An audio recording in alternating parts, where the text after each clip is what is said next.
नमस्कार साथियों, मैं हूं अजय, सीईओ फाउंडर टेक्निकल नौकरी वाला। दोस्तों, आप सभी के सामने आज उपस्थित हूँ बिहार सेवा संहिता के अनुसार किसी भी सरकारी कर्मचारी के लिए कुल कितने दिनों का छुट्टी का प्रावधान किया गया है या कितने प्रकार के छुट्टियों का प्रावधान किया गया है। इसी टॉपिक को लेकर के आज उपस्थित हूँ आप सभी लोगों के सामने। कोई भी कर्मी किसी भी डिपार्टमेंट में सहजतापूर्वक अपना कर्तव्य निर्वहन कर सके, इसके लिए बिहार सरकार ने स्पेशल अलग अलग प्रकार की छुट्टियों का व्यवस्था कर रखा है, जिसके अनुसार आप इस छुट्टी का लाभ उठा सकते हैं और आसानी से अपना कर्तव्य निर्वहन कर सकते हैं। वीडियो में साथियों फुल्ली हम लोग यही जानने वाले हैं कि कोई भी बिहार सरकार के स्थायी कर्मचारी के लिए बिहार सेवा संहिता के अनुसार किन किन प्रकार का छुट्टियों का प्रावधान किया गया है। Specially male female category wise के अनुसार भी डिफरेंट टाइप्स के आपको छुट्टियां देखने को मिलेगा। फीमेल के केस में कुछ स्पेशल छुट्टियों का भी अरेंजमेंट किया गया है। तो साथियों, वीडियो के अंत तक बने रहें, जहां आपको यह पूरी जानकारी दी जाएगी। अगर चैनल पर नए हैं साथियों तो चैनल को सब्सक्राइब कर लें, और यदि ऑलरेडी जुड़े हैं तो वीडियो को शेयर जरूर करें। साथियों, छुट्टी की अगर बातें करें तो बिहार सेवा संहिता के अनुसार कुल 11 प्रकार के छुट्टी को अनुमान किया गया है कर्मियों के लिए। ये 11 छुट्टी आपको like CL casual leave, like EL earn leave, like MT maternal leave, PT paternal leave, EOL extraordinary leave इत्यादि कई अलग अलग प्रकार के छुट्टियां हैं। तो चलिए आपको हम लेके चलते हैं ऑन स्क्रीन, जहां आपको ये सारे छुट्टियों का डिटेल्स बताने वाले हैं। तो फ्रेंड, आज हम लोग देखने वाले हैं बिहार सेवा संहिता अवकाश नियम। बिहार सेवा संहिता में अवकाश से जुड़ा हुआ वो क्या क्या सा रूल्स है, जिसके तहत हम कर्मचारी अपनी छुट्टी को अवील कर सकते हैं। तो साथियों, बिहार सेवा संहिता जैसा कि आप सभी को पता है 1 दिसंबर 1952 से पूरे बिहार में लागू है, और इस सेवा संहिता के अंतर्गत जो भी रूल्स बनाए गए हैं, इस रूल के अकॉर्डिंग ही कर्मचारियों को या ऑफिसर्स को अपना ड्यूटी करना होता है। तो बिहार सेवा संहिता के तहत राज्य सरकार की सेवा में नियुक्त सरकारी सेवकों के लिए अनुमान्य अवकाश के वो कौन-कौन से रूल बनाए गए हैं, नियम बनाए गए हैं, उसको आज हम लोग देखने वाले हैं। इसी क्रम में सबसे पहला बिहार सेवा संहिता का रूल 152, ये जो है सबसे मेनली रूल है, और रूल 152 कहता है कि कोई भी छुट्टी के बारे में बताया जा रहा है कि छुट्टी का अधिकार पूर्वक दावा नहीं किया जा सकता है। यह पूरी तरह सक्षम प्राधिकार के विवेक पर निर्भर करता है। क्लियरली आप लोग समझ गए होंगे साथियों। आपका जो भी छुट्टी सेवा संहिता में दिया गया है, इस पर आप 100% अधिकार पूर्वक दावा नहीं कर सकते हैं। इसके लिए जो भी आपके कंट्रोलिंग ऑफिसर है, सक्षम प्राधिकार है, उन पर डिपेंड करता है। ठीक है। तो अगर अवकाश की बातें करें तो आपके अवकाश की प्रकार टाइप्स ऑफ लीव, इसमें जैसा कि हमने पूर्व में बताया है कि टोटल 11 प्रकार के आपको लीव दिया जाता है। सबसे पहला है आकस्मिक अवकाश, जिसको हम लोग सीएल बोलते हैं, कैजुअल लीव। दूसरा है विशेष आकस्मिक अवकाश, एससीएल स्पेशल कैजुअल लीव। तीसरा है उपार्जित अवकाश, ईएल अर्न लीव। चौथा है प्रतिबंधित या ऐच्छिक आकस्मिक अवकाश, जिसको आरसीएल बोलते हैं, restricted oblique optional casual leave. पांचवा है आधे वेतन पर की छुट्टी, यानी कि एचपीएल हाफ पे लीव। छठा जो छुट्टी है आपका रूपांतरित अवकाश है, जिसको हम सीएल भी कहते हैं, कन्वर्टेड लीव। सातवां है प्रसव अवकाश, एमएल मैटरनिटी लीव। आठवां है पितृत्व अवकाश, जिसको पीएल बोलते हैं, पैटर्निटी लीव। और नौवां है शिशु देखभाल अवकाश, यानी कि सीसीएल चाइल्ड केयर लीव। 10वां छुट्टी जो है आपका असाधारण अवकाश, ईओएल एक्स्ट्रा ऑर्डिनरी लीव है। और लास्ट 11वां जो अवकाश है आपका अध्ययन अवकाश, अर्थात एसएल स्टडी लीव है। तो साथियों, इस प्रकार से टोटल 11 टाइप्स के आपको छुट्टी का प्रावधान किया गया है सेवा संहिता में। इन छुट्टी को के लिए आप जा सकते हैं रूल्स के अकॉर्डिंग। ठीक है, तो बारी बारी से हम लोग समझेंगे। पहला जो है आकस्मिक अवकाश, जिसको हम लोग सीएल बोलते हैं, कैजुअल लीव। इसके बारे में जो बताया जा रहा है कि वित्त विभाग के ज्ञापांक संख्या 6926 दिनांक 28 जुलाई 1973 के अनुसार एक कैलेंडर वर्ष में कुल 16 दिनों का अवकाश, आकस्मिक अवकाश का प्रावधान किया गया है। ठीक है साथियों, आपको जो नए अनुदेशक हैं, आप भी तमाम साथियों को जो छुट्टी मिलने वाला है, कितना मिलने वाला है, 16 मिलने वाला है। इसमें ध्यान देने वाली बात ये है कि 16 उन साथियों के केस में है जो रूरल एरियाज में ऑफिस या इंडस्ट्री जो भी है चल रहे हैं, चूंकि उन एरिया में सप्ताह में 6 दिन सोम से शनिवार तक वर्किंग डे होता है, इसलिए उस केस में 16 दिनों का सीएल दिया गया है। वहीं अगर आप बात करें सचिवालय, नियोजन इत्यादि जगहों में, ठीक है, जो हमारा हेडक्वार्टर्स है उसमें चूंकि सोमवार से शुक्रवार तक ही वर्किंग डे होता है, सप्ताह में 5 दिन, वैसे केस में ये सीएल की संख्या आपका 12 हो जाता है। इसको आपको ध्यान देना है।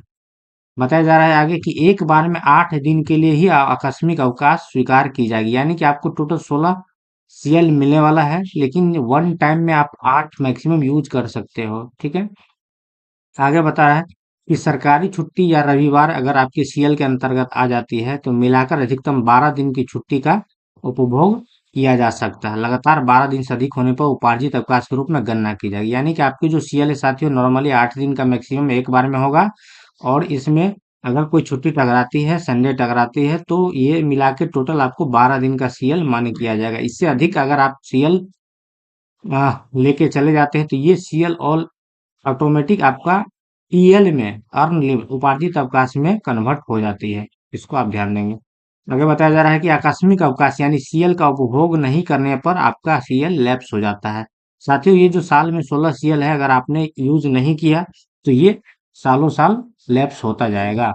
नेक्स्ट बात करेंगे विशेष आकस्मिक अवकाश, एससीएल, स्पेशल कैजुअल लीव। ये जो छुट्टियां हैं साथियों, मेनली रूप से फीमेल कर्मचारियों के लिए है। जो महिला कर्मचारी है उनके लिए स्पेशली यह रूल बनाया गया था। वित्त विभाग बिहार सरकार पटना के पत्रांक 1977 दिनांक 4/4/1992 द्वारा नियमित महिला कर्मचारी को प्रत्येक माह में 2 दिनों का विशेष आकस्मिक अवकाश का प्रावधान किया गया है।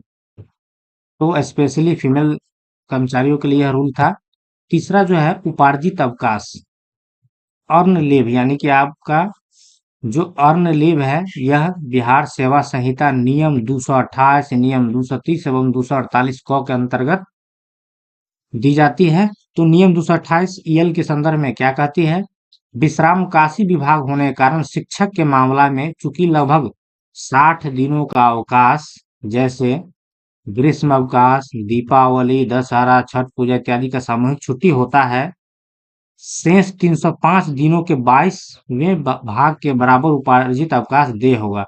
यानी कि साथियों नॉर्मली जो छुट्टी है आपका, गर्मी छुट्टी, दिवाली, दशहरा, छठ पूजा इत्यादि का सामूहिक छुट्टी होता है, यानी कि 60 दिन का आपको साल में छुट्टी लगभग हो जाता है। इसलिए जो शेष 365 दिन बचता है, इसका 22वां भाग के बराबर आपको उपार्जित अवकाश देय होता है। लेकिन यहाँ पे ध्यान देने वाली बात, पहले ये दोनों पॉइंट पढ़ लेते हैं। नियम 230 क्या कहती है, अर्जित छुट्टी अंशतः या समुच्चय दी जा सकती है, यानी कि आपका जो उपार्जित अवकाश है इसको अंशतः या समुच्चय दिया जा सकता है, यानी कि एक बार में या फिर अलग अलग भी दिया जा सकता है। नियम 24 के क, छुट्टी शुरू होने से पूर्व के पूर्ववर्ती 10 महीनों में औसत मासिक वेतन के बराबर आपका वेतन देय होगा। यानी कि आपका जो ईएल पार करके आएंगे तो जो सैलरी मिलेगा लास्ट 10 महीनों का जो एवरेज आपका मासिक वेतन होगा उसके अनुसार मिलेगा। तो साथियों अगर इंस्ट्रक्टर जो नए भर्ती हुए हैं उनकी केस में बातें करें, आपका ईएल कितने वाला है, मिलने वाला है साल में, तो साथियों मैं आपको बता दूं, इस रूल के अकॉर्डिंग ऐसे आपका साल में 33 ईएल बनता है। ठीक है, साल में कितना बनेगा, 33। लेकिन ये जो ईएल है प्रोबेशन पीरियड के आधार पर शुरुआती वाला के लिए डिपेंड करता है, यानी कि अपन लोग का 2 साल का प्रोबेशन पीरियड पे है, इसलिए 2 वर्षों तक ये जो 33 है ये टोटल अभी अपने को ईएल नहीं मिलने वाला है। ठीक है, 16-16 करके मिलेगा। ठीक ना, 2 साल तक 16 + 16 मिलेगा, यानी कि एक साल में 16 मिलेगा, फिर अगले साल के लिए 16 मिलेगा। जैसे ही ये प्रोबेशन पीरियड खत्म हो जाता है तो नेक्स्ट तीसरे ईयर से थर्ड ईयर से आपको 1 साल में टोटल 33 करके ईएल मिलने लगेगा।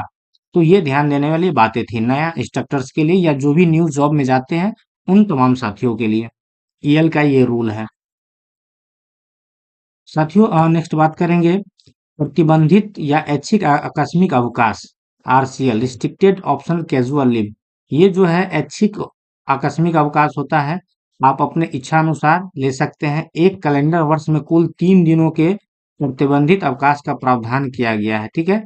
यानी कि साल में 3 दिन आप अपना ऐच्छिक आकस्मिक ले सकते हैं। एक कैलेंडर वर्ष में सरकार द्वारा घोषित प्रतिबंधित अवकाश की सूची में इच्छा अनुसार किन्हीं 3 अवकाश का उपभोग किया जा सकता है। साथियों जब आप बिहार सरकार की छुट्टी का कैलेंडर देखेंगे, बिहार सरकार के कैलेंडर को देखेंगे तो यहाँ पे देख सकते हैं प्रतिबंधित या ऐच्छिक जो छुट्टियां होती है उसकी सूची दिया हुआ रहता है। यहाँ आप देख सकते हैं इसमें राज्य सरकार के कर्मी के लिए ऐच्छिक अवकाश की सूची, ठीक है। और यहाँ पे देख पाएंगे लिखा हुआ है क्लियरली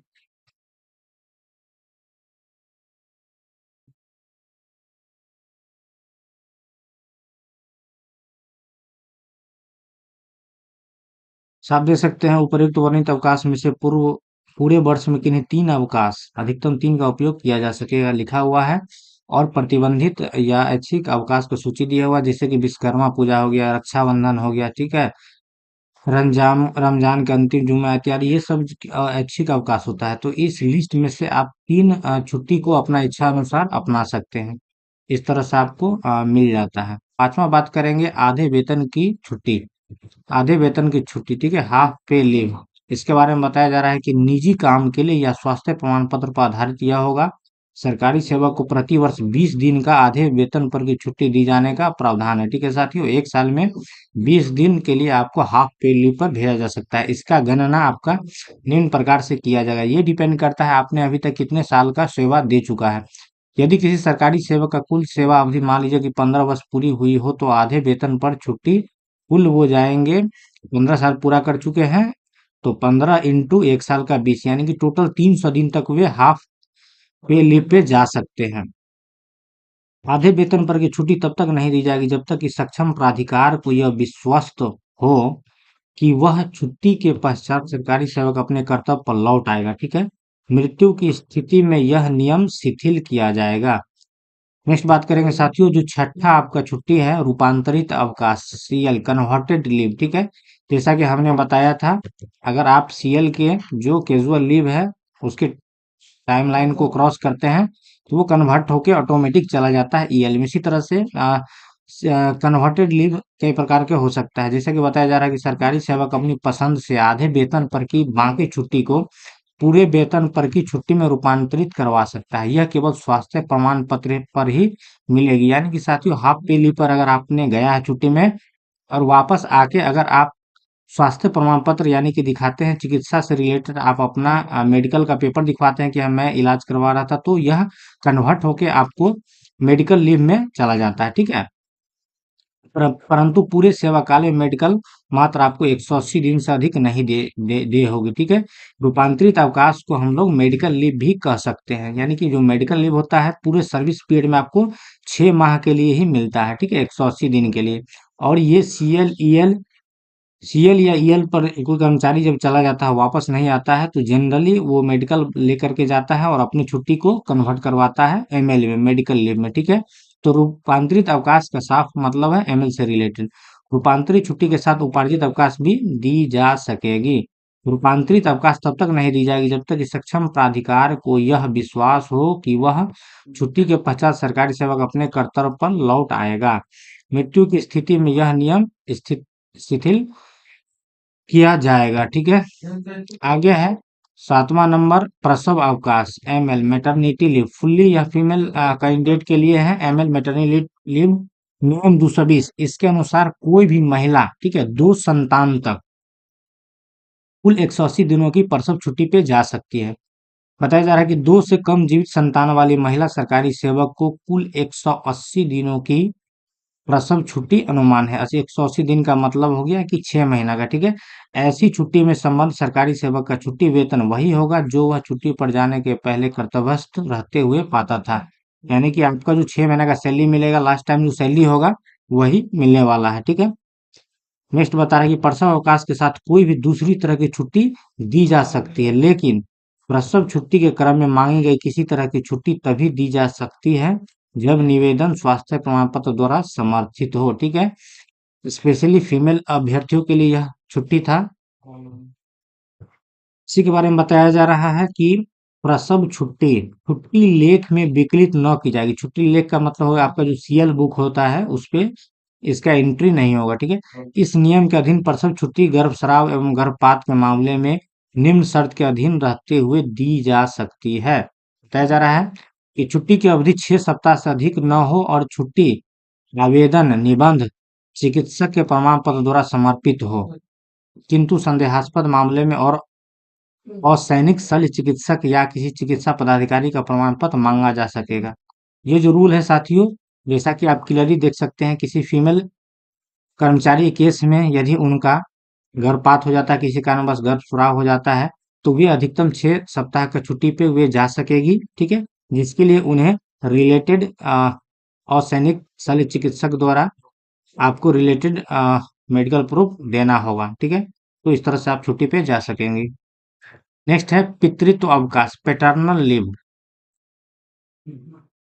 पैटर्नल लीव मेल अभ्यर्थियों में, सॉरी, मेल सरकारी कर्मियों के लिए होगा। इसके बारे में बताया जा रहा है कि 2 से कम जीवित संतान वाले पुरुष सरकारी सेवक को एक बार में 15 दिनों की पितृत्व अवकाश अनुमान है।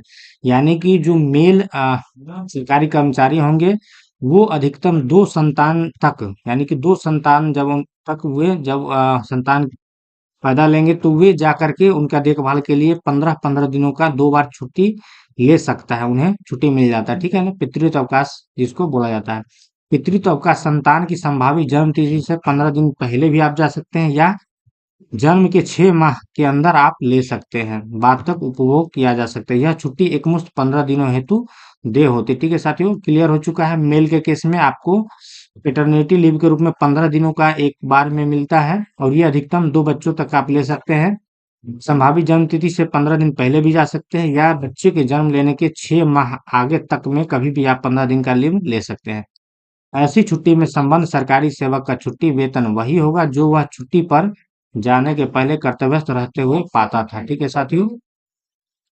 नेक्स्ट है शिशु देखभाल, CCL, चाइल्ड केयर लीव। साथियों, चाइल्ड केयर लीव के विषय में बताया जा रहा है कि वित्त विभाग का अधिसूचना संख्या 640 दिनांक 19 जनवरी 2015 द्वारा बिहार सेवा द्वितीय संशोधन संहिता 2014 के तहत नियम 220 के बाद नियम 220 ग अतः अंतः स्थापित किया गया, अतः लिखा गया, अंतः होगा, ठीक है। इसको सुधार किया गया है। बताया जा रहा है कि इस नियम के तहत अवयस्क संतान वाली महिला सरकारी सेवकों को उनकी समस्त सेवा अवधि के दौरान, ठीक है, 2 संतान तक उनकी परीक्षा या बीमारी की दशा में पालन पोषण या देखभाल के लिए 2 वर्ष 730 दिन की शिशु देखभाल अवकाश का प्रावधान किया गया है। साथियों, क्लियरली हो चुका है। महिला कर्मचारियों के लिए यह रूल बनाया गया है जिसमें बताया गया है चाइल्ड केयर लीव के रूप में कि यदि, यानी कि पूरे सर्विस पीरियड में आप 730 दिन का छुट्टी ले सकते हैं चाइल्ड केयर लीव अपने संतान की देखभाल के लिए, चाहे आपके संतान के किसी तरह का परीक्षा हो या कोई बीमारी से ग्रसित है तो उसके देखभाल के लिए आप 730 दिन तक पूरे सर्विस पीरियड में 2 बार छुट्टी ले सकते हैं 730 दिनों के लिए, ठीक है। शिशु देखभाल अवकाश का अधिकार पूर्वक दावा आप नहीं कर सकते हैं। किसी भी परिस्थिति में मंजूर करने वाला पदाधिकारी पदाधिकारी की पूर्वानुमति एवं उचित मंजूरी स्वीकृति के बिना कोई भी कर्मचारी छुट्टी पर प्रस्थान नहीं कर सकेगा। यानी कि साथियों, आपको चाइल्ड केयर लीव लेने से पहले आपके जो कंट्रोलिंग ऑफिसर है, ठीक है, उनके द्वारा आपको छुट्टी मंजूरी कराना पड़ेगा। उसके तत्पश्चात आप छुट्टी पे जा सकते हैं। शिशु देखभाल अवकाश 15 दिन से कम के लिए मंजूर नहीं होगा, कम से कम 15 दिन के लिए आपको लेना पड़ेगा। शिशु देखभाल अवकाश एक कैलेंडर वर्ष में 3 बार से अधिक मंजूर नहीं की जा सकेगी, ठीक है। एक साल में आप 3 बार जा सकते हैं। ऐसी छुट्टी में संबद्ध सरकारी सेवक छुट्टी का वेतन वही होगा जब वह छुट्टी पर जाने के पहले कर्तव्यस्थ रहते हुए पाता था। लास्ट टाइम का जो सैलरी आपका होगा वही मिलेगा। शिशु देखभाल अवकाश अवधि में मूल वेतन, महंगाई भत्ता एवं मकान किराया भत्ता ही देय होगा, ठीक है। परिवहन भत्ता या नियत यात्रा भत्ता भुगतान नहीं किया जाएगा, इस चीज को आपको ध्यान रखना है। नेक्स्ट साथियों, असाधारण अवकाश यानी कि ईओएल, एक्स्ट्रा ऑर्डिनरी लीव के नाम से जाना जाता है। इसके बारे में पढ़ेंगे। बताया जा रहा है कि विशेष परिस्थिति में और जब कोई अन्य अवकाश आवेदक के जिम्मे शेष नहीं, यानी कि जब विशेष परिस्थिति आप पे आती है, आपका सारा छुट्टी खत्म हो चुका है, ऐसी स्थिति में ऐसी छुट्टी छुट्टी लेख में विकलित नहीं की जा सकती है। ऐसी छुट्टी में कोई छुट्टी वेतन अनुमान नहीं है, यानी कि आपको सैलरी नहीं मिलेगी, आपको विशेष छुट्टी मिल जाती है, जिसको असाधारण अवकाश कहते हैं। छुट्टी मंजूर करने के लिए सक्षम प्राधिकारी किसी अनुमानित छुट्टी के साथ या क्रम में असाधारण छुट्टी दे सकता है और बिना छुट्टी का प्रस्थान नहीं कर सकेगा, ठीक है। जब तक आपके कंट्रोलिंग ऑफिसर छुट्टी नहीं देते हैं, आप नहीं जा सकते हैं। और ये फुल्ली आपका बिना सैलरी के ये मतलब पेड नहीं होगा। सेवा के 3 वर्ष से कम पूर्ण होने की स्थिति में अधिकतम 3 माह का असाधारण अवकाश दिया होगा, यानी कि 3 साल से कम अगर आपने सर्विस दिया है तो अधिकतम 3 माह ही आप जा सकते हैं असाधारण अवकाश में। सेवा के 1 वर्ष पूर्ण होने पर या 6 कुष्ठ रोग के इलाज हेतु अधिकतम 18 माह का असाधारण अवकाश आपको मिल जाती है। अवकाश से वापस आने पर, अवकाश से जब आप वापस आते हैं तो कम से कम 3 वर्ष की सेवा पूर्ण करने का बॉन्ड पेपर आपको भरकर देना होता है। बिहार सेवा संहिता नियम 76 लगातार 5 वर्ष अधिक कर्तव्य से अनुपस्थित रहने पर सेवा समाप्त हो जाएगी, भले ही पूर्व स्वीकृति अवकाश पर हो। यानी कि साथियों, नियम 76 बता रहा है कि अगर आप मान लीजिए कि असाधारण अवकाश पर चले जाते हैं और 5 साल तक वापस लौट के नहीं जाते हैं, तो बिना कोई नोटिस के आपकी सर्विस खत्म हो जाएगी, ठीक है। आपको नौकरी से हाथ धोना पड़ सकता है। वेतन वृद्धि पिछले 12 माह में लगातार 6 माह की सेवा पूर्ण करने पर ही आपको अनुमान होती है, इस चीज का आप ध्यान रखेंगे। लास्ट है साथियों, अध्ययन अवकाश, स्टडी लीव, यानी कि पढ़ने के लिए जो आपको छुट्टी मिलने वाली है इसी रूल के तहत मिलेगी। इसके लिए क्या कहते हैं बिहार सेवा संहिता, तो 5 वर्ष की सेवा पूर्ण होने पर अनुमान, परंतु सेवानिवृत्ति के 3 वर्ष पहले देर नहीं। यानी कि साथियों, अगर आपने 5 वर्ष अपना सर्विस पूरा कर लिया है तब आपको अध्ययन अवकाश मिल जाता है, और अगर रिटायरमेंट के 3 साल मात्र बचे हैं तो आपको यह छुट्टी नहीं दी जाएगी, इसका आप ध्यान रखेंगे। न्यूनतम 12 महीना एवं अधिकतम 24 महीना आपको मिल सकती है स्टडी लीव, ठीक है। कम से कम 12 महीना, अधिकतम 24 महीना, यानी कि 2 साल। विशेष परिस्थिति में आपका जो छुट्टी है 29 माह तक बढ़ाया जा सकता है। और आपका यह छुट्टी वेतनिक होगा या अवैतनिक होगा, ये फुल्ली आपके सक्षम प्राधिकार पर निर्भर करता है। जनरली यह अवैतनिक ही होता है, यानी कि आपको स्टडी लीव में पैसा नहीं मिलता है। छुट्टी स्वीकृति की अगर बात करें, छुट्टी स्वीकृति हेतु सक्षम प्राधिकार किसको बनाया गया है, तो बिहार कार्यपालिका नियमावली का नियम 21 के अधीन चतुर्थ अनुसूची खंड ख क्या कहता है, आकस्मिक और प्रतिबंधित जो छुट्टी आपको देगा उसके लिए सक्षम प्राधिकारी ठीक ऊपर के स्तर का ऐसा पदाधिकारी जिसके अधीन संबंधित सरकारी सेवा कार्यरत हो, यानी कि आपके ऊपर के जो भी अधिकारी है, आपके कंट्रोलिंग ऑफिसर, वो आपको आकस्मिक और प्रतिबंधित अवकाश दे सकता है।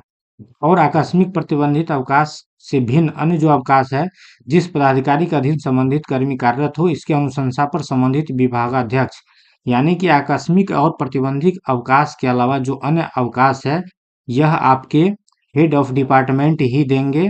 केवल आपका जो पदाधिकारी है ये अनुशंसा करेंगे आपके छुट्टी के लिए, तो हेड ऑफ डिपार्टमेंट से आपको छुट्टी मिल जाएगी। साथियों, ये टोटल 11 प्रकार की छुट्टी के अलावा आप सभी को पता है पब्लिक हॉलीडे जो कि कैलेंडर के अनुसार ये सभी को सार्वजनिक छुट्टी के रूप में दिया जाता है। तो एक साल की अगर बातें करें तो साल में लगभग 33 पब्लिक हॉलीडे होता है, ठीक है। पब्लिक हॉलीडे सभी के लिए मान्य होता है, और इस पब्लिक हॉलीडे के लिए आप बिहार सरकार के कैलेंडर को फॉलो कर सकते हैं। इसमें जो भी छुट्टियां दी गई है ये सभी छुट्टी आपको मिलने वाली है, ठीक है। तो साल में 37 इस तरह से आपको छुट्टी मिल जाता है आसानी से। तो साथियों, इस तरह से बिहार सेवा संहिता क्या कह रही थी छुट्टी के विषय में, उस पर हमने चर्चा किया। साथियों, इसी प्रकार से आशा करते हैं कि यह वीडियो आपको इन्फॉर्मेटिव लगा होगा। इसी प्रकार से अन्य और भी टॉपिक पर अगर आपको वीडियो चाहिए तो आप हमें कमेंट कर सकते हैं। व्हाट्सएप ग्रुप का हमारा लिंक दिया हुआ है, व्हाट्सएप चैनल का लिंक दिया हुआ है। अगर साथियों आपको यह पीडीएफ चाहिए तो आप हमारे व्हाट्सएप चैनल से जुड़ें, जहां आपको यह इसका पीडीएफ मिल जाएगा। तो मिलते हैं साथियों नए वीडियो में नई जानकारी के साथ, तब तक के लिए बाय, जय Hind, thank you so much.